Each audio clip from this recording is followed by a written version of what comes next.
Hey everybody, HomeSliceHenry here, and welcome to the Season 25 Go Battle League Deep Dive Mega Video. I do these videos once per season, where a few days before the new season starts, I do an exhaustive deep dive into every change that we can expect for the upcoming season, and try and provide some analysis. Now this covers all changes, from the changes that I think will be very impactful, even to the changes that I think will not matter in the slightest, so that way people can be prepared for what to expect in the new season. Before we hop into it, I do need to provide the usual disclaimers. In this update, as with every update, there are some changes for which we do not have exact values. That would be the changes to the energy cost for charge attacks. I'll do my best attempt throughout this video to show the likely values where those charge attacks end up, and usually those are pretty accurate. However, those are my best guesses at what will happen, not a guarantee. Occasionally, the developers will get very aggressive with a change. Like, for example, this season, no one was expecting Aura Sphere to end up at 80-40. We were expecting 80-45 to 80-50, so the move ended up being better than we had initially expected. To make videos like this happen, there is an extensive amount of research and matchup deep dives that occur. I'm going to try and condense all the information that I've learned into easily digestible slides, so that way people will be able to get a nice snapshot of what they can expect this upcoming season. So without further ado, let's hop into it, and let's take a look at our first change, Powder Snow. Powder Snow is getting an increase in its base damage, going from 5 to 6. This puts Powder Snow's parameters the exact same as Shadow Claw. Last season, we saw a lot of moves become Shadow Claw clones, and this season, it's finally Powder Snow's turn. Now, the big beneficiaries of this change are actually going to be the two evolutions of Spacial, and that is Celio and Walrein. Both Celio and Walrein do see improved consistency in neutral matchups as a result of this change, with Walrein picking up new wins like the Glaring Corsola 2s, for example, and Shadow Celio, which used to fall flat and have close losses to Corviknight in the 1s and the 2s, suddenly being able to win both of those shielding scenarios due to that increase in Powder Snow damage. Another big plus for Celio and Walrein is their Ice-Water types. This season, not to spoil anything, a ton of Ice types get buffed, but you know what didn't get nerfed to everyone's surprise? Shadow Scizor. And if you're an Ice type that's weak to Scizor, Scizor is just going to shield once, fully bullet punch you down, exit with a ton of energy, a shield to hide behind, and close to full HP. Whereas if you're an Ice Water type, then suddenly Scizor cannot just one shield farm down, it forces the Scizor to throw energy. It's still a negative matchup for the Ice type, but at the very least, it's a lot less catastrophic, and potentially, if shields are down, even in the 1s, something like a Celio or Walrein could have more play than something like a Frostlass, which is just always getting bullet punched down. Now, there is a third Ice type that has Powder Snow that does not have a weakness to bullet punch, and we need to talk about it. I didn't get a graphic for it, because I don't like the Pokemon, but it is worth talking about, and that is Alolan Sandslash. With the extra damage on Powder Snow, Alolan Sandslash does see improvements in its neutral matchups, particularly the 1 shield. Alolan Sandslash does have a different typing from the Ice Waters, and that is Ice Steel. We've seen Alolan Sandslash, courtesy of that Ice Steel typing, be a very meta threat previously. However, Ice plus Steel does open you up to a lot of weaknesses, and double weaknesses at that. Double weak to fire, double weak to fighting, you're adding a weakness to ground in a meta where there is a lot of Mud Slap. So I think these are the 3 big contenders out of the Ice types for meta viability. I think we'll see all 3 of these Powder Snow Ice type users to start off the season, because the meta is going to be in flux. Now, as things settle down, which of the 3 is going to emerge victorious? Well, I think that's going to depend a little bit on how the meta develops around it. If the meta develops where Pokemon like Gastrodon and Talonflame end up being strong, that is a big negative for the Sandslash. Sandslash's Steel typing would be hurting it, not helping it, and then you're going to be seeing a lot more Celio and Walrein. Walrein is the better pick than Celio if the meta ends up being weak to consistent ice damage, as it's able to spam out the Icicle Spears. But if Walrein ends up in a lot of matchups where it needs to Earthquake, then the big energy difference between Earthquake and Icicle Spear can honestly help Walrein lose a bit of its consistency, as it feels a little bit more bait dependent. Whereas Celio, neutrally, a lot of the time really likes to land Surf.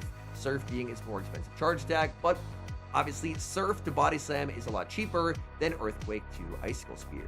So I think all 3 of the Ice types mentioned do have some pretty solid viability. There are obviously a lot more Powder Snow users than these, but I think these are the 3 that are worth paying attention to. The next change we're going to be talking about, staying with the Ice types, is a buff to Icicle Spear. Icicle Spear is getting a buff in its damage, going from 65 damage to 70. At 70-40, it's going to be an Ice type clone of the move Aqua Jet. Now, the big winner is obviously going to be Walrein, which we just talked about liking quite a bit in the Powder Snow section. Additionally, Cetitan will actually be getting Icicle Spear and Superpower as well. Walrein is going to be the meta contender off this list. Cetitan with Powder Snow, Icicle Spear, and Superpower. It's going to be a pretty fun anti-meta to Spice pick, but I don't see Cetitan breaking into the meta in a meaningful way because Mono Ice is a pretty atrocious typing defensively. The next buff we'll be talking about is Geomancy, which is doubling in base power from 4 to 8. Now, the only Pokemon of the game that can learn Geomancy is Xerneas, and doubling its base power does represent a pretty nice buff for Xerneas. It's going to make Xerneas a lot more consistent in neutral matchups, and it shores up the Palkia matchup, which previously was honestly quite sketchy because of how fast Palkia is able to spam out Aqua Tails. However, my excitement for Xerneas is tempered by the fact that Zacian still exists. Zacian Crown form is a huge issue for Xerneas. It's a Steel Fairy, meaning that not only is it a Steel type resisting Geomancy, but it's a Steel type that only takes neutral from close combat, which is normally what Xerneas back in the day would use to fight back against Pokemon that resisted Geomancy and Moonblast. Add to that Metagross, which is getting pretty massively buffed this season as well, and those are some matchups where Xerneas honestly feels basically helpless. It can't really do anything to fight back against, so for those reasons, Xerneas will be improved, but I don't have extremely high expectations for it. The next change we'll be taking a look at is going to be a buff to Shadow Ball. Shadow Ball is having its energy cost decrease, which we're assuming takes it from 55 to 50. This means that any Pokemon that learns Shadow Ball will be able to double up back-to-back Shadow Balls. This also means Jellicent is now going to reach the first Shadow Ball in only 4 hexes. Previously, 4 hexes was 52 energy, and at 55 energy Shadow Ball, you needed a 5th hex. But now Jellicent is going to be straight 4 to the Shadow Ball, which is incredible for Jellicent, as it's able to get to that hard-hitting Ghost-type damage quite a lot faster. This also means that Aegislash will be able to have 2 charge attacks that it can double up on, as Gyro Ball and Shadow Ball should both be 50.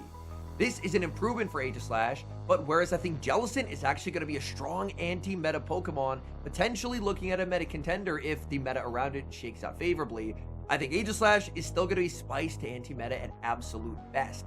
Charging needs to be buffed if Aegislash wants to break through to real meta contention. And finally, you might be saying, Henry, what is a Gourgeist doing on my screen? All I'll say is you have to watch to the very end, because this is not the only buff we're seeing to Gourgeist.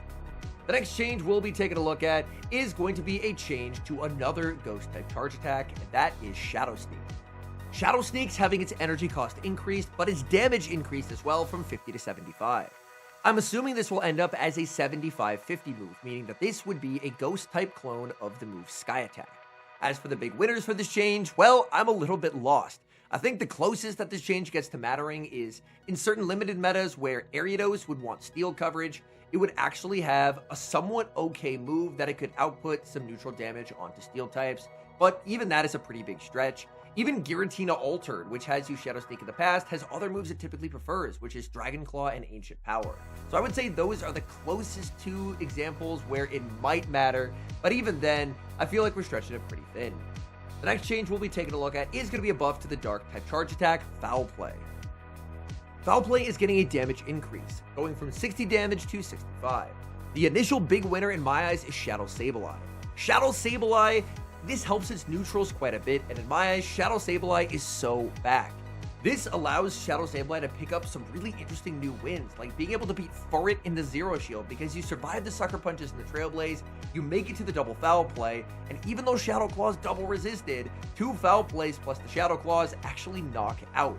So even if you end up in that kind of a bad matchup, you're still able to force some kind of advantage, making Sableye look like a pretty cool safe switch in this new meta. Now, Sableye, obviously not the only Foul Play Pokemon. Umbreon is improved neutrally and does wall Shadow Scizor energy. Umbreon also has unbelievably good stats, and that's part of what made it meta quite a long time ago. The question is, will its amazing stats and slight increase on Foul Play damage overcome the fact that Snarl is an atrocious fast move? Now, Umbreon is a Pokemon that I feel that I'm a little bit blinded by because I don't really care for the Pokemon overall. So Umbreon can end up being stronger than I'm giving it credit for here, just because I don't want to see Umbreon back, but with stats like that, a little bit of extra damage could potentially go a long way. Mandibuzz is improved neutrally as well, and Mandibuzz is also a beneficiary of the Shadow Ball buff. So Mandibuzz could run something like Air Slash, Foul Play, and Shadow Ball, Mandibuzz also walls Shadow Scizor energy, but an ice type weakness in a season where they just added a lot of ice types could be a little bit scary. And finally, another foul play user that's worth mentioning is going to be Malamar. Malamar is going to have its neutrals improved. And Malamar, it used to be the king of neutral matchups, but time and power creep has made it so it's actually losing neutral. And while this does help, Malamar really doesn't appreciate, like a lot of the ice types, that Shadow Scizor was not nerfed, so I think for that reason, Malamar still could end up struggling a bit. The next change we'll be taking a look at is the buff to Oblivion Wing. Oblivion Wing this upcoming season is going to have a guaranteed defense boost every time it is thrown. The only Pokemon that can learn Oblivion Wing is Yveltal, and this will help Yveltal neutrally quite a bit, specifically in shields up scenarios where it's able to boost up its defense to help it outlast and potentially overcome these difficult neutral matchups. However, I really struggle to care about this buff to Yveltal, which is crazy because I really like Yveltal the Pokemon. But even with this new buff, it does not consistently beat Palkia, and it gets destroyed by Zacian. And if you lose to Palkia and you lose to Zacian, I don't know why I should care. Even with the Palkia nerf, Palkia will still be very, very strong, so Palkia Zacian will be very prevalent. One plus for it is with an increase to Metagross. Obviously, it would be a very good answer to Metagross, but even though it's going to be improved, I don't think it's going to have the impact that maybe the developers might have expected. The next change we'll be taking a look at is going to be a buff to the move Brick Break. Brick Break is having its damage increased from 40 to 50, although Brick Break was already a terrible move. Its current parameters are 40-40, so increasing it to 50-40 with a guaranteed defense drop, honestly, I don't really see it doing a lot, and that's why I don't have any big winners listed. This doesn't really do much for any Brick Break user in the Open Great League, as anything that has Brick Break is using a different move.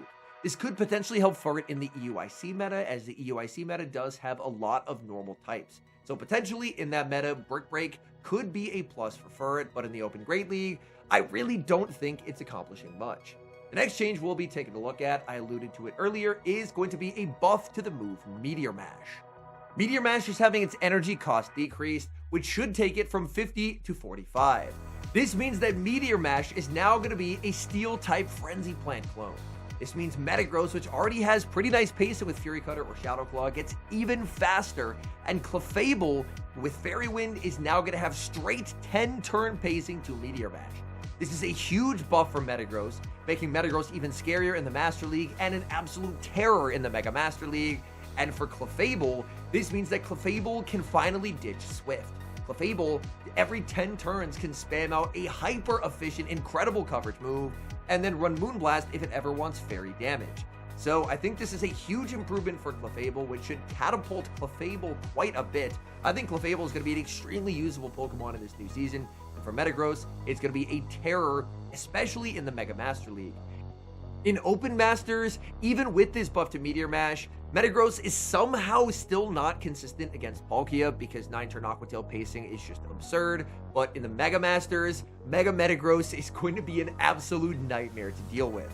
Lucario does also get Meteor Mash in this update, but honestly, I'm not too excited for Lucario. I really like Lucario the Pokemon, but even with its unbelievably good kit of Force Palm, Bullet Punch, it now has Aura Sphere, Meteor Mash, Thunder Punch, Shadow Ball. Even with all that, I think its weird moveset synergy and its stats unfortunately will hold it back from making a meaningful dent into the meta. Granted, I hope I'm wrong, but I've been burned in the past by Lucario. The next buff we'll be taking a look at is the buff to Vice Grip. Now, Vice Grip is a move that was so bad and its distribution was so bad that you may not have even known it was in the game. However, it's getting a huge buff, increasing in damage from 40 to 70, making it a normal type clone of the move Aqua Jet. Now, of the Pokemon that currently learn Vice Grip, this doesn't really do anything for them because they're all pretty terrible, but Regidrago is actually going to be learning Vice Grip for the very first time. This means that Regidrago, after Breaking Swipe became super expensive, will get its bait move back, and it gets coverage at that. So it does get a pretty efficient bait move, and it's going to have a move that will be able to hit fairy types that isn't as expensive as Hyper Beam. However, all is not good news in the land of Regidrago, as Regidrago is also getting a 10 damage nerf to Dragon Energy, its signature charge attack.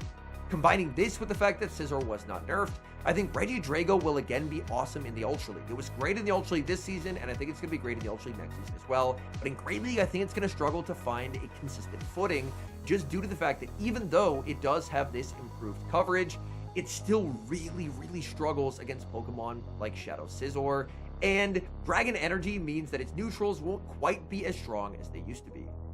The next change we'll be taking a look at is going to be a nerf, and that is the nerf to Spacial Rend. Spacial Rend is learned by one Pokemon, and that is Palkia Origin, and I'm assuming that the energy cost goes from 50 to 55. This means Palkia would no longer be able to double up on Spacial Rends, but to me this feels like a really minor slap on the wrist for a Pokemon that single-handedly ruined this past season's Master League. Palkia post-Dragon Breath rework was so much better than any other eligible Pokemon for the Master League that it was extremely meta warping. Palkia basically had win conditions into every single Pokemon that was eligible except for one, Primarina. And Primarina was only held afloat by its typing Water Fairy. Its stats are atrocious. And because Primarina gets destroyed by Zacian, Palkia plus Zacian ended up being something that was on basically every single team because there really wasn't an effective way to counter that. And with a rework to Spacial Rend, Palkia keeps its 9-turn Aqua Tail pacing, and that's realistically where a lot of Palkia's nonsense wins come from. Even in this new season, it's still able to beat the new improved Metagross in the 1s and the 2s if I'm not mistaken, so it's continuing to win matchups that it should not. I'm hoping at some point we do get an Aqua Tail nerf because that would really be the dagger in Palkia to really rein it in, but for now, I think Palkia, while it's going to be slightly worse, is still going to be, unfortunately, an extremely playable Mon. We're not done with the nerfs, however, as the next nerf we have to talk about is the nerf to Parabolic Charge. Parabolic Charge is getting its energy cost increased. We're assuming from 45 to 50, and I'm just now realizing that I forgot to take the big winners text off this slide, so it looks like Bellibolt and Dedenne will be happy about the fact that they're getting worse. Dedenne loses its 10-turn pacing, and with it, it should lose some of its neutral supremacy, which is a definite plus. However, Dedenne will still be a playable Mon, just because, especially with Dedenne being worse, people won't really team build with the Electric Fairy coverage duo in mind, and that could still make Dedenne a core breaker for quite a few teams. So I think it will be used less, but it will still be very playable. As for Bellibolt, I think Bellibolt is more likely to rely on Thundershock. As with Sucker Punch, it would end up being even more expensive, but with Thundershock and how bulky Bellibolt is in the Ultra League, it's still going to be very playable. So if it ends up being more than 50, I think that would probably just kill Dedenne outright, and Bellibolt would probably end up being a Mon that is used a lot less, but I'm assuming it's going from 45 to 50. And if that's the case, then I think both Mons are still playable, Bellibolt in the Ultra League more so than Dedenne in the Great League, but neither one will be unusable. That covers the changes to the existing attacks. Now we've got to talk about the attack availability updates, which I'll go through Pokemon by Pokemon. Let's start with Ursaluna. Ursaluna is getting a new fast move and a new charge attack. It's getting Smackdown and Play Rough. Ursaluna has so desperately wanted a new fast move for a very long time, but unfortunately Smackdown is not it. Ursaluna already had fast moves that were focused on fast move damage. It really wants an energy-focused fast move, and unfortunately that is not Smackdown. So unfortunately Smackdown does not do a ton for Ursaluna in the Master League. It can see some slight differences to neutral matchups, but when you're thinking about the Master League, you're thinking about two things, Palkia and Zacian. Is this meaningfully improving the Palkia matchup or the Zacian matchup? And unfortunately for both, the answer is going to be no. We again are still holding out hope for Ursaluna to get Shadow Claw. As for Play Rough could potentially be fun tech for Ursaluna if it did get an energy-focused fast move, but without it, unfortunately, it's still going to be not usable for much. The next change we'll be taking a look at is going to be a buff to Gogoat. Prior to Gogoat's initial release into Pokemon Go, there were a lot of rumors that Gogoat was going to release with Rock Slide, meaning it was a grass type that could hit back for big super effective damage into the problematic Ice, Fire, and Bug types that normally give grasses trouble. Unfortunately, when Gogoat released into Pokemon Go, it did not have Rock Slide. It had Leaf Blade and Brick Break, so unfortunately Gogoat couldn't really do a whole lot. However, Gogoat is reunited with the long-rumored Rock Slide this season. We know Grass Rock coverage is strong into the meta. Cordilli was the #1 Pokemon in usage at basically every single regional this past season. That's because that Grass Rock coverage is just incredibly strong. Gogoat has very fast and consistent pacing, being able to spam out Leaf Blades incredibly quickly, so pairing that with a good coverage move should mean that Gogoat is quite a bit improved. However, being a grass type with rock coverage, that's already an occupied niche by the aforementioned Cordilli. Gogoat, however, is going to play quite a bit differently. Credilli runs Acid intentionally because Acid gives it fast move pressures into the flyer, so it can potentially land a Rock Tomb, Acid something down, and exit with energy for another matchup. Gogoat won't have the ability to do that. Credilli's strength comes from the fact that it's able to consistently debuff opponents with Rock Tomb and just kind of win wars of attrition by outlasting opponents and artificially increasing its bulk. Whereas Gogoat is going to be a lot more reliant on just outpacing opponents. Gogoat is definitely meaningfully improved by Rock Slide, and I think Gogoat's going to be a very playable mon this season. However, Gogoat's biggest enemy is the fact that the niche that it's trying to occupy is already occupied by Credilli. And while people who use Gogoat are probably going to have success, I do think that in the long run, I don't think there's enough here to convincingly make people abandon Credilli in favor of the GOAT. The next change we'll be taking a look at is going to be a change to Dhelmise. Dhelmise is getting access to Brutal Swing. Dhelmise has gotten so many updates over the past few seasons. Dhelmise was still missing a bait move, and with Dhelmise getting Brutal Swing, at long last, it finally gets a bait move. However, the unfortunate thing is that it is Dhelmise getting the Brutal Swing. So even though Dhelmise now has a pretty good moveset, Dhelmise's stats are very underwhelming, and there's a lot of Grass Ghosts that I think do what it wants to do better. And even those Grass Ghosts don't see a lot of play. So a definite improvement for Dhelmise could be interesting for certain limited metas, or potentially like Battle Frontier metas, or a future International Championship meta. But for the Open Great League, I don't think there's really a need to talk any much more about Dhelmise. The next change we'll be taking a look at is going to be a buff to a former Titan of the Ultra League, and that is Tentacruel. Tentacruel is going to be learning Payback for the very first time. Historically, in the Ultra League, Tentacruel has oftentimes struggled against Ghost types, as thanks to its fast move of Acid, its fast moves were resisted, and the Scalds usually just didn't do enough to where the Acids could ever farm down. However, with Payback, Tentacruel finally gets coverage into the Ghost types that have historically plagued it. Tentacruel has had a bit of a nuke charge move debate for a while. Do you run Sludge Wave? Do you run Blizzard? I think it's probably going to settle onto Scald Payback. Payback also gives it coverage into some of the absolute bulky monsters of the Ultra League Pokemon like Armored Mewtwo, Cresselia, Giratina, and being able to hit for super effective damage into those matchups is quite nice. Additionally, I do think this is more of an Ultra League focused change, as it helps tend to be competitive against those Pokemon and the newly buffed monster that is XL Jellicent. So this will mean that Tentacruel is no longer completely walled by Jellicent. It should make it for a more neutral matchup. However, Tentacruel in the sims that I was doing still does not emerge victorious in the even. So Tenta, if it can potentially get up a shield or up energy, could take out the Jelly, but in straight evens, Jelly will usually leave the matchup very low. So Tentacruel is going to leave its mark, but Jelly will emerge victorious because that straight 12 turns to Shadow Ball is just absolutely absurd. The next buff we'll be taking a look at is going to be the buff to Houndstone. Houndstone is getting access to Play Rough. As a mono ghost type, having a charge deck that can hit for big super effective damage against the darks that hit you for super effective is a definite plus for Houndstone. However, when you look at the rest of the moveset, that's kind of where Houndstone falls flat. Psychic Fangs can be a pretty nice bait move, but Lick is just a very underwhelming fast move. So this is a definite plus for Houndstone, but it's not really going to move the needle until Houndstone gets a meaningfully better fast move. The next change we'll be taking a look at is going to be a double buff, and that is the buff to Doublade. Doublade gets both Shadow Claw and Sacred Sword in this update. This catapults Doublade from complete obscurity to potentially a real meta contender. Shadow Claw plus Sacred Sword is an absurd combination, offering incredibly fast pacing and really good damage, and Doublade has one of the best typings you could ever ask for, Ghost plus Steel. Doublade has, I would say, average stats. And average stats with an incredible typing, I think, is a very workable combination. Especially when you add in that Shadow Claw plus Sacred Sword is unbelievable. So why am I saying potential meta contender instead of guaranteed? Well, I think the big negative for Doublade comes from its second charge move slot, and that is Gyro Ball. Gyro Ball, it's okay, but Gyro Ball is nothing to write home about. And if Doublade ends up in matchups, as one will, where Sacred Sword is going to be resisted, then Doublade is going to have to rely on Gyro Ball. And Gyro Ball can tend to feel pretty underwhelming, even though it does get same type attack bonus. So I think that could potentially be the undoing of Doublade. I think Doublade has an incredible amount working for it.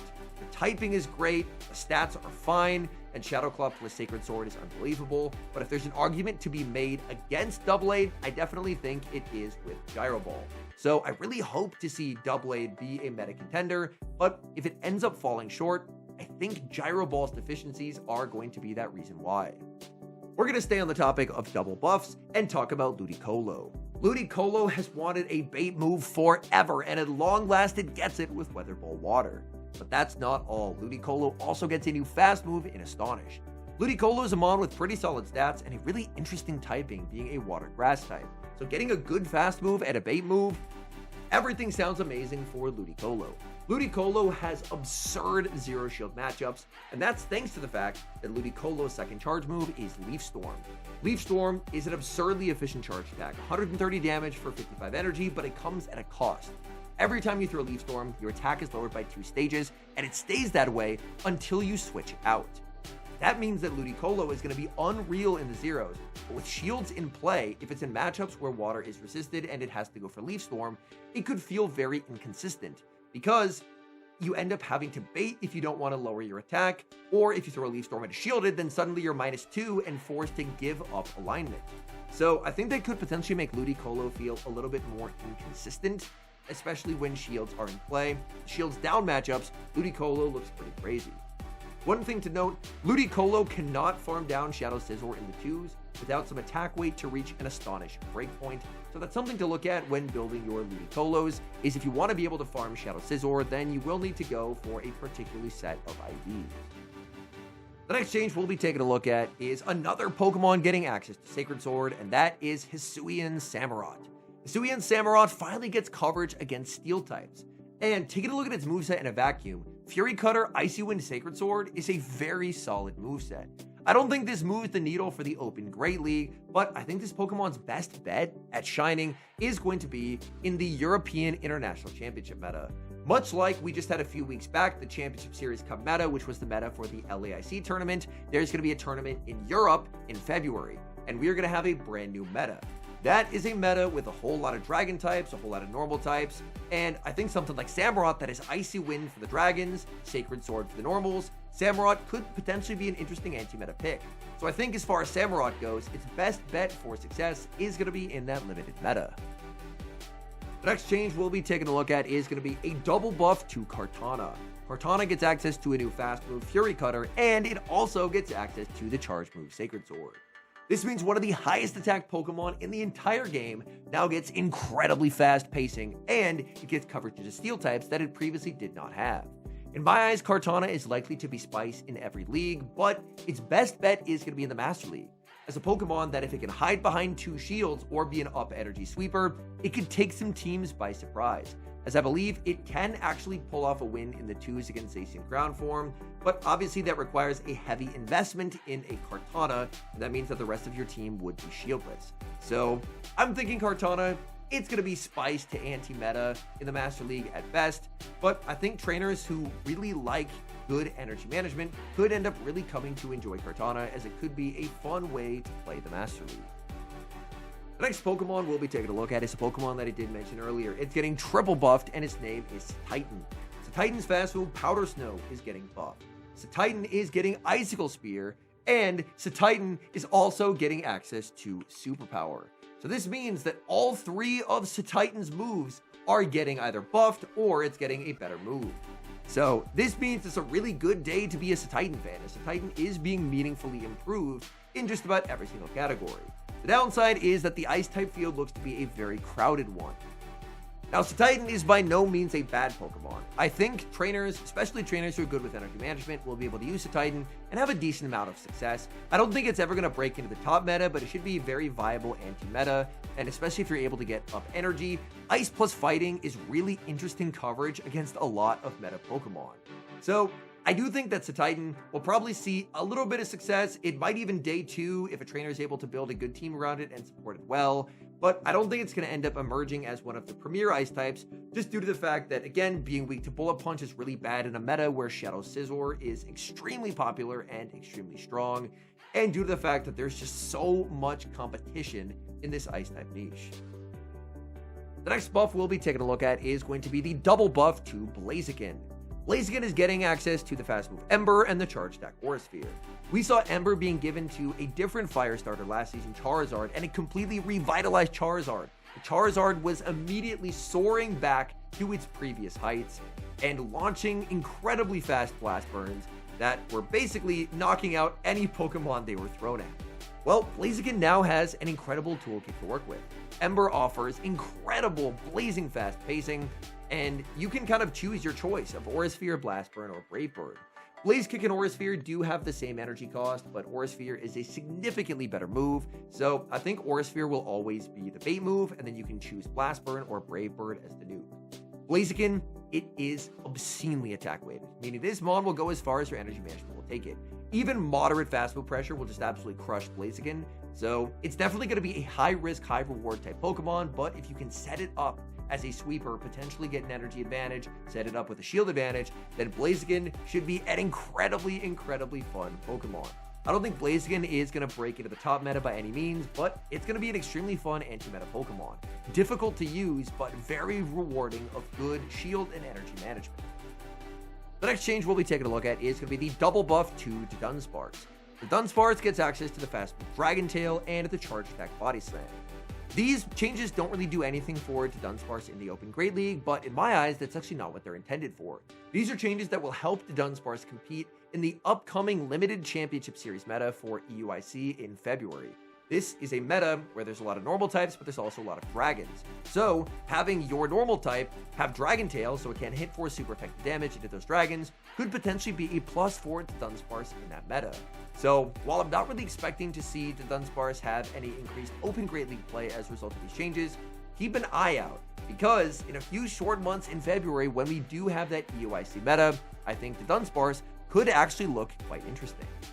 The next change we'll be taking a look at is actually 2 in 1, and that is Aqua Tail being given to Milotic and Lumineon.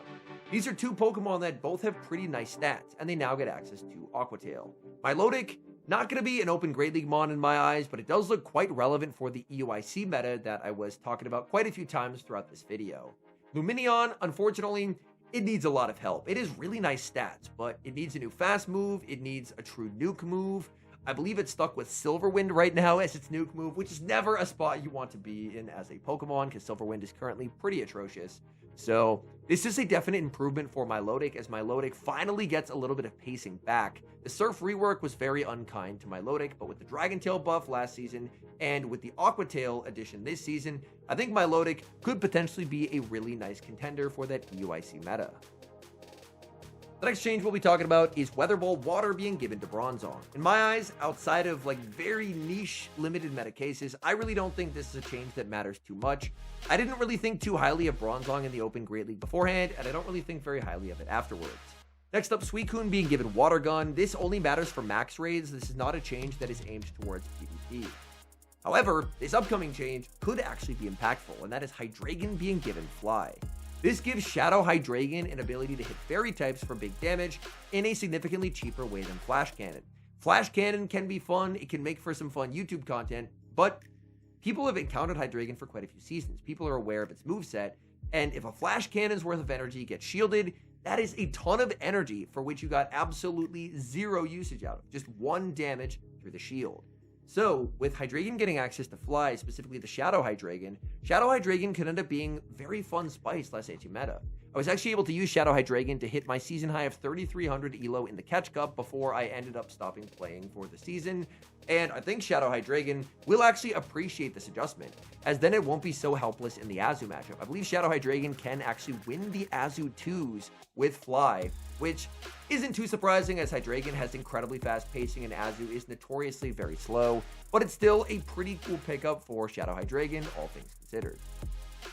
For this next change, we're going back to the land of ice types, and that is going to be Glalie being given Powder Snow. Now, Glalie basically has zero Open Great League play at the moment, and even in the LAIC meta, which is a meta where one felt like it should have done quite well, it basically saw zero play at the actual tournament and only saw pretty fringe play in the Go Battle League version of that meta. Glalie now gets access to a good same type attack bonus fast move in Powder Snow, but I think, unfortunately, this is too little too late for Glalie, as with Powder Snow, it actually performs worse than Rollout in the 0s and 1s by a pretty significant amount. It does make Glalie's absolutely horrendous 2-shield scenarios a little bit better, but you're sacrificing a lot in those lesser shield scenarios to make that happen. So while Glalie, I wouldn't even say it's improved. I would say it's probably in side grade territory, and that just isn't enough to give it meaningful play in the Open Grade League. Next up, we have a pair of Pokemon to talk about, and that is Solrock and Lunatone. They are both getting access to Weather Ball. It's going to be Weather Ball Ice for Lunatone and Weather Ball Fire for Solrock. This is cool coverage. I believe Solrock previously has been kind of interesting in the Love Cup meta, which I believe we have coming up later in the season. But as far as the Open Grade League, I don't think it's doing much for these Pokemon. Again, being weak to Scizor, when Scizor is as strong as it is always going to be a bit tough. So I think potentially it could be impactful for limited metas, but for the Open Grade League, again, these are changes that aren't really moving the needle. The next change is an incredibly cool one, and that is Dragon Breath being given to Aerodactyl and Tyranitar. I think this is more of a change that's focused towards the Mega Master League because, oh my goodness, Mega Masters Dragon Breath Tyranitar looks absolutely terrifying. The Mega Tyranitar looks like an absolute demon, being able to spam out brutal swings every 9 turns, getting to Stone Edge pretty quickly as well. Tyranitar finally gets a fast move with good pacing. This could lead to Tyranitar, the Shadow Tyranitar in Open Great League Limited formats, actually having quite a bit of play as well. As for Aerodactyl, I think it's less exciting. Like Aerodactyl, it doesn't have the greatest charge moves ever, but I imagine Aerodactyl would see a small improvement, but it's not going to be enough of a meaningful improvement to see Aerodactyl more than you typically do. But I think Tyranitar is the big one here. I do have the Hundo Tyranitar ready for the Mega Master League. I also do have the Shadow Hundo Tyranitar. I'm going to be trying out the Shadow Hundo in the regular Master League. I think in a Palkia Zacian environment, even though Dragon Breath Shadow Tyranitar would be dramatically improved, I a little bit worry about the fact that Tyranitar doesn't really have much coverage into Zacian, and it would still struggle against Palkia. Obviously, I could try out something like a Fire Blast to try and nuke the absolute daylights out of a Zacian, but that's a bit more of relying on surprise factor than a really consistent Master League Pokemon. But overall, really cool change for the Tyranitar, and for Aerodactyl, probably going to be more of a spice pick. But overall, I'm a big fan of this change. Before we talk about the final and probably my favorite change, we've got to talk about Dachsbun. Dachsbun is getting access to Fire Fang. Fire Fang is interesting coverage on Dachsbun, as it's a fairy type that can hit steals for super effective damage.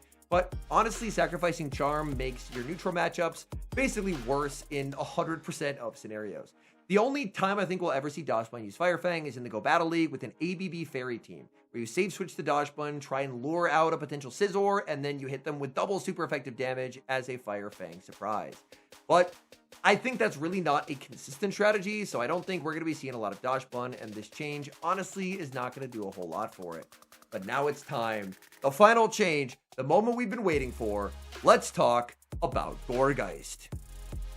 Gourgeist is the first Pokemon in Pokemon Go history to learn Incinerate as a non-fire type.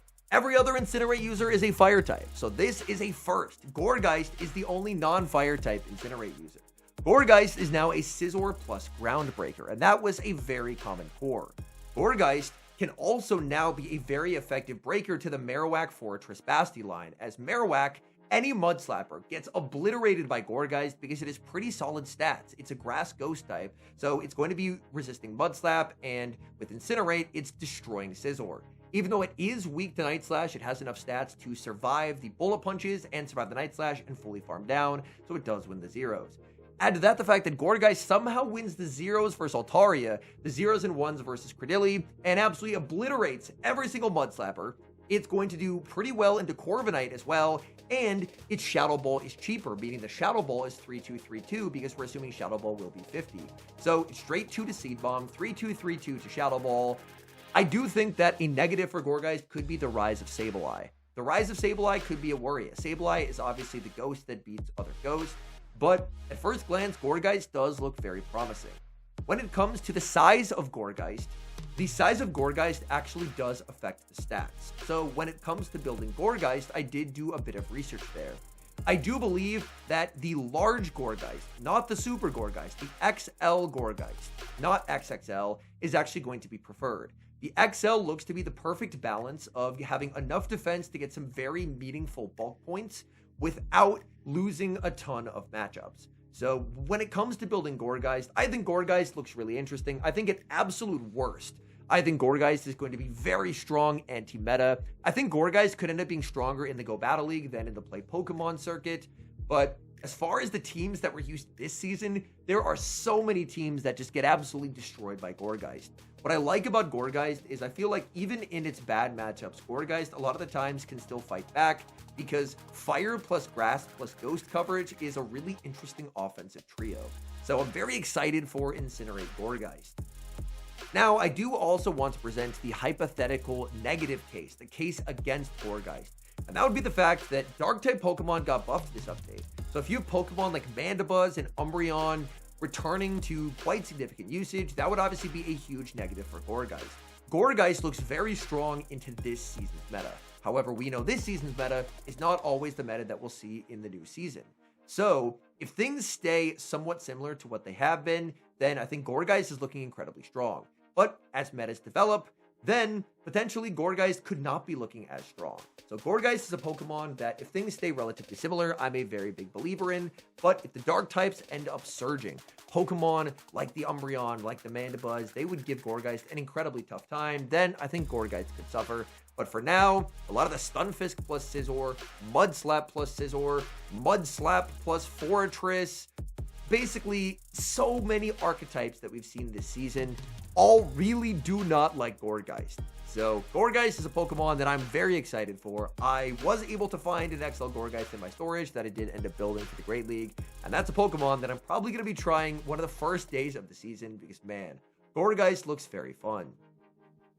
All right, we have done it. We have covered every single change that we're going to be seeing in Season 25 of Go Battle League.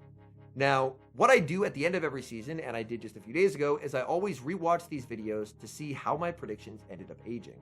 And rewatching the Season 24 one at the end of Season 24, I feel like I did a pretty okay job. My Ultra League predictions were way off. My Ultra League predictions were awful.